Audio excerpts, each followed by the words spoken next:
welcome to Soy's Photo Live. For today, we're taking a look at the SQ6 by Fuji and the Polaroid Go Gen 2. Let me start off by saying that in today's little adventure, we're initially going to go to some very large library in Detroit. However, given that it was a Sunday, it turns out that that business was closed on Sundays. So we decided to make a last minute audible, and we just headed downtown. In downtown, we were able to just take a walk, have a little lunch, and talk about current events going on in each of our lives.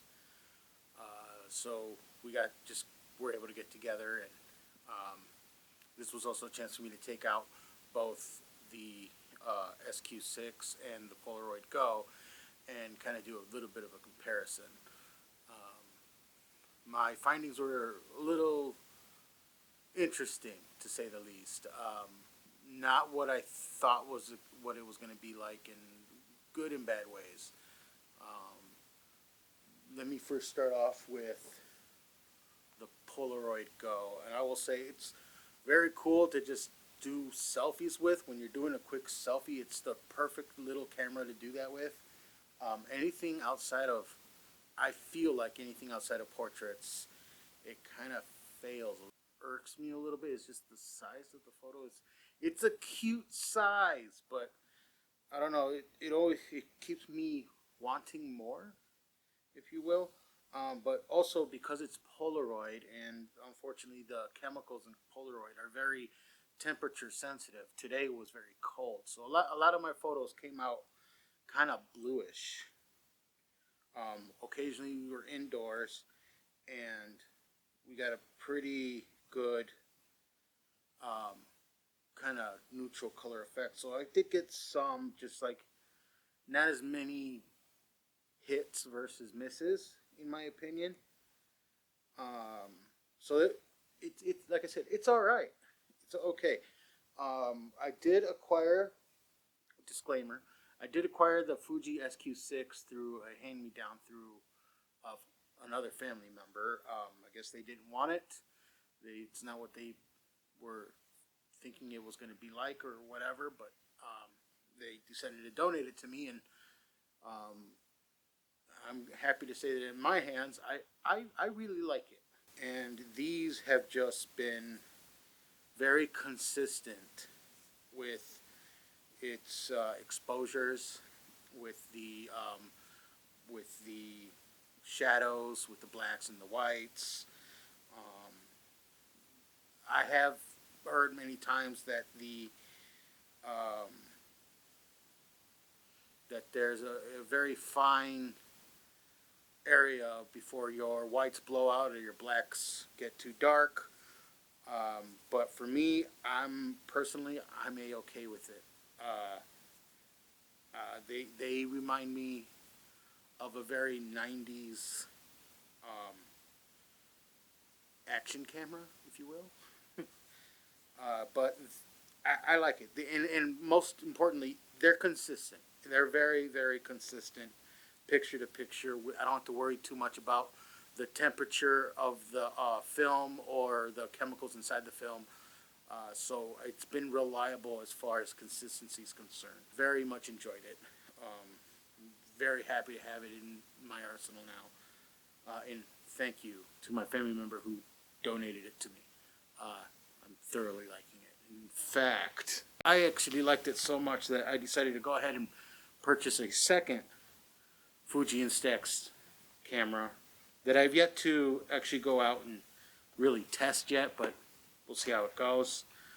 But I decided to pick up the Fuji Instax Evo. Yet to try it out. I also got a nifty little case for it. But I thoroughly like how the film comes out on the Fuji. But what was interesting about this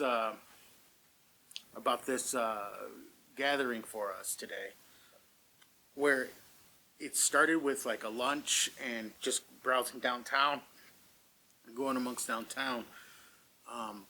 As it turns out, there was a protest going on for the Ukraine war. This is incidentally my second time going to a protest downtown for the Ukraine war. I was just unaware of this one today. I'm happy to say that since the first one, it has grown. There has been a lot more awareness to it. And this protest was much bigger than the first one. I'm very happy to say that. I got behind a couple other more professional photographers that were shooting for like the local news and other news organizations. And then I got behind them getting the same shots they were, but on the Fuji Instax Square. While everyone's taking that picture, they hear mine, the Instax Square, like push out that instant film, and everyone now with a really expensive camera is now turning their heads and looking at mine. It felt cool. So it brings a different experience to taking photos, to documenting, to just the whole picture taking experience, and it's that instant film. It's what it is. Everyone wanted to now know, and everyone's holding like either a Nikon Z9, a Z8, the Canon R3s. They're asking me, what camera is that? They want to know. So that was kind of cool that someone like me was able to make these other professionals completely stop and halt what they were doing, trying to take news coverage, to stop and ask me about a point and shoot instant film camera. So that was fun. That was fun. But anyway, we ended up at the protest, and we had a blast. So one of the other protesters had multiple signs and decided to have my cousin, she said, "Don't just stand there, help out." And she handed him a sign to hold out for the cars to get them to honk and everything like that. So, and we got a nice picture of that one too. It was just a really cool experience. Really good, fun people. A lot of people. There was also some somber to it. You had some people holding up pictures of loved ones that were serving in their military, and with small tidbits about them, stories and things like that. So a little somberness there, little bit of emotional statement there. At one point, they started to sing what I believe is their national anthem. I'm not 100% sure. I don't.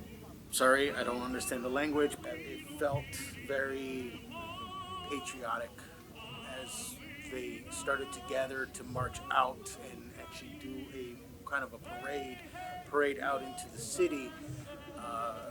There was also someone dressed as, I believe it's some, I don't know the name of their mascot, but from what I'm told, it's kind of like locally here would have been like Scruff the crime dog kind of thing. But I guess for them, it's a dog that famously sniffs out